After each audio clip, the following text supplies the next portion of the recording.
কালকেই অনেকটা ঝাড়াঝাড়ি করে রেখেছিলাম ঘরটা, তো আজকে হচ্ছে বাকিটা। কালকে ওই সেলফের ওপরের চালটা পরিষ্কার করে রেখেছিলাম, আর আজকে করব হচ্ছে এক্সট্রা যে বিছানার উপর যে চালটা আছে সেটা, ওয়াল আর বাকিগুলো। তো এখানে এই যে প্রথমে আলনাটা আমি ঢেকে দেবো, না হলে তো এই আলনার জামা কাপড় আমাকে সমস্ত কিছু আবার ধুতে হবে। এমনিতেই কালকের ধুলোতে আমার অবস্থা খারাপ হয়ে গেছে, মানে এত পরিমাণ ডাস্ট অ্যালার্জি হচ্ছে সেটা আমি বুঝতেই পারিনি যে ডাস্ট অ্যালার্জিতেও আমার এতটা সর্দি, ঠান্ডা বা জ্বরের মতন একটা ভাব চলে আসছে।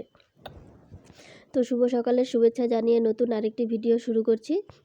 ভিডিওটি দেখতে দেখতে সবাই চ্যানেলটি সাবস্ক্রাইব করে দিও, আর লাইক কমেন্ট শেয়ার করে সবাই পাশে থেকো।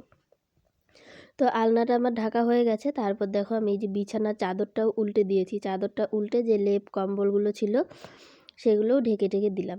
তারপর এই যে দেখো এটা হচ্ছে এখানটা হচ্ছে আমার বিছানা, সবাই জানোই, যারা রেগুলার ভিডিও দেখো তারা জানো যে এটা আমার বিছানা। তো এই বিছানার উপর দিয়ে এই যে এই কোণাটার মধ্যে আমি মাকড়সার জালটা যদি সকালবেলা ভেঙে দিই, তাহলে পরদিন সকালবেলা আবার দেখবো যে এই কোণাটায় মাকড়সার জাল হয়ে যায়। তো এটা ভেঙে দিয়ে তারপর এই যে চালের জায়গাটা পরিষ্কার করে দিচ্ছি।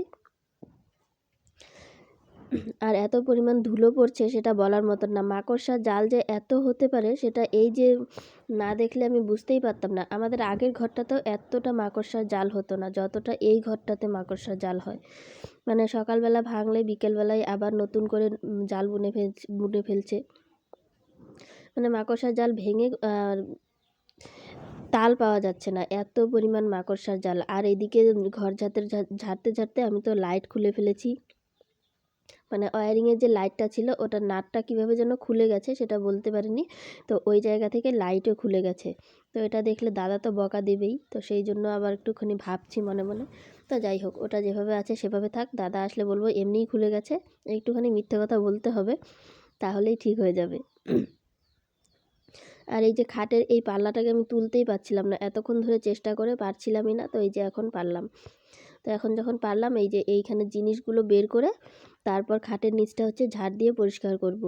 এটাতে তো এমনিতে ঢোকা যায় না নিচ থেকে, মানে নিচে যদি ইট দেওয়া থাকতো খাটের পায়ার নিচে, তাহলে নিচে ঢুকে পরিষ্কার করতে পারতাম। আর এটা যখন আমাদের মাটির ঘরে ছিল খাটটা, তখন আমি নিচ দিয়ে গড়িয়েই ঢুকতাম, ঢুকে গিয়ে পরিষ্কার করে দিতাম। এখন তো গড়িয়ে ঢোকার মতন কোনো সিস্টেম নেই। মাটির ঘরে তো আর ব্যথা পাওয়ার কোনো কারণ ছিল না, এখানে ব্যথা পাওয়ার ব্যাপার আছে, মানে গড়িয়ে ঢুকতে গেলেই ব্যথা পাবো। তো সেই জন্য আর গড়িয়ে ঢুকিনি। এই যে দেখো এইভাবে পরিষ্কার করলাম। আর ধুলোর কথা তো বলারই কথা না, যেটা মানে অপরিমেয় ধুলো, এত পরিমাণ ধুলো আমি আগে দেখিনি। আর তোমরা যারা ভাবছো যে টাইলস বসাবে, তারপরে যে তার আগে রাব ঢালাই দিয়ে ঘরটা রাখবে 1-1.5 বছর, যতদিন তোমাদের টাকা পয়সা রেডি না হয়, আমাদের মতো ফ্যামিলিদের কথা বলছি, তোমরা একদমই এই কাজটা করো না, তাহলে কিন্তু নিজেরাই ঠকে যাবে। এত পরিমাণ ধুলো, তোমাদের বিছানা 2 দিন পর পর পরিষ্কার করতে হবে। আর ঘরটা যখনই ঝাড় দেবে তখনই ধুলো উঠবে। তোমরা তার থেকে বরং পাতলা করে ঘোলা পালিশ দিয়ে রাখবে, সেটাও তোমাদের লাভ হবে। তারপর যখন টাইলস মিস্ত্রি আসবে তখন তো ভেঙেই লাগাতে হবে না। এই যে 1টা বছর ধরে আমরাও এভাবেই আছি, টাইলস বসাবে বলে রাব ঢালাই দিয়ে রাখা হয়েছে। তো আর এই যে সকাল বিকেল দুপুর যখনই ঘর ঝাড় দিচ্ছি তখনই একই পরিস্থিতি। তো এখন আমাদের ওই দুটো রুম যে আছে ওটাতেও টাইলস লাগানোরই কথা আছে। তো ওটা যখন এখন হবে, একসঙ্গে তো আর টাইলস লাগানো হবে না। আমাদের মধ্যবিত্ত পরিবার, এত টাকা একসঙ্গে রেডি করাও অসম্ভব ব্যাপার।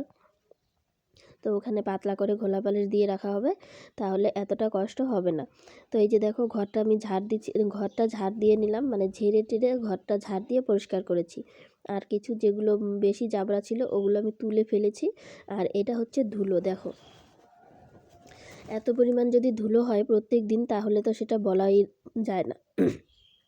তো এখন আজকে জল দেব, জল দিয়ে ঘরটা পরিষ্কার করব। এই যে দেখো আমি মোটর দিয়ে জল দিয়েছি, মোটরের পাইপ চালিয়ে জল দিয়েছি। জল দিয়ে এই যে খাটের নিচটাতে যতই জল দিচ্ছি, মানে জল এতটাও জল দিয়েছি, তারপরেও ধুলোগুলো উপরে সরের মতন ভেসে আছে, মানে দুধে সর পড়লে যেরকম হয় সেই রকম একটা ব্যাপার। তোমরা নিজের চোখে না দেখলে কেউ বিশ্বাসই করবে না, জানি। তো আমি যে খাটের নিচটাতে তোমাদের দেখাতে পারছি না একা একা, তো মা থাকলে হয়তো দেখাতে পারতাম। তো এই যে খাটের নিচ থেকে জল দিয়ে সব কিছুতে, তারপর এই যে বাকি জলটা বের করলাম। তো জল এটা থাকে না। আর ঘরে অনেক দিন পর এতগুলো জল দেওয়ার পর ঘরটা যে শব্দ শুরু হয়েছে না, রাব ঢালাই বলে কথা, জল পড়লে শশ করে শব্দ করে। আজকে শুধু আমার এই পরিষ্কার পরিচ্ছন্ন করতেই সারাটা দিন চলে যাচ্ছে। এখন দুপুর 1টা বাজে। তো এই যে এই সময় আমি ঘরটা জল দিয়ে ইসে করছি। আর খিদা তো প্রচণ্ড লাগছে, সেটা বলার মতোই না। এই ঘরটা ধোয়া মোছার পর তারপর ছিল গিয়ে কি বলে, কালকে হচ্ছে শনিবার, তো আজকে শুক্রবার। রান্নাঘরটাও মা ঝাড়ামোছা করেছে। তো মার সঙ্গে রান্নাঘরটাও ধুয়ে দিয়ে রান্নাঘরের বাসনপত্র যা আছে সব কিছু ধুয়ে টুয়ে পরিষ্কার করে স্নান করে পুজো দিয়ে তারপর এসেছি ভাত খেতে। এখন ভাত খাবো, প্রচণ্ড খিদে পেয়েছে। আর এই যে হচ্ছে গিয়ে কি বলে, গাছ আলুর তরকারি দিয়ে, গাছ আলু দিয়ে মাছের ঝোল। তো এই তরকারিটা আমার খুবই ভালো লাগে। আমি আগে গাছ আলুটা খেতাম না, কিন্তু এখন অনেকটা ভালো লাগে, সেই জন্য গাছ আলুটা এখন খাই।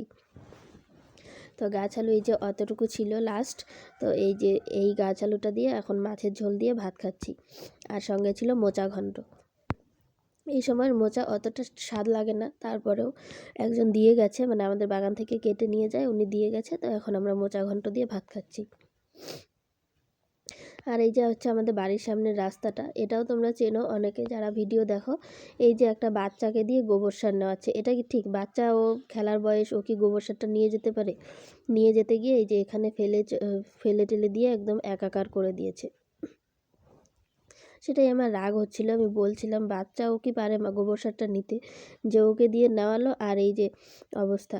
তো আমার মা বলছে থাকা পড়েছে তো কি হয়েছে, আর নিতেও পারবে না এতটুকু, আমি ঝাড় দিয়ে চাপিয়ে রাখি, ফুল গাছে সার হয়ে যাবে। তো ঝাড় দিয়ে তারপর বিছানায় একটু শুয়েছিলাম, তো ভাবলাম শুয়ে থাকলে এখন ঘুম পাবে, সেই জন্য একটু হাঁটতে বেরিয়েছি। হাঁটতে বেরিয়ে দেখি এই যে ছাগলের গায়ে ঘাস হয়েছে, আর সেটা এই মুরগিটা খাচ্ছে। তো আজকের ভিডিওটা আমি এখানেই শেষ করছি। তোমরা সবাই ভালো থেকো, সুস্থ থেকো। দেখা হবে পরবর্তী ব্লগে। টাটা।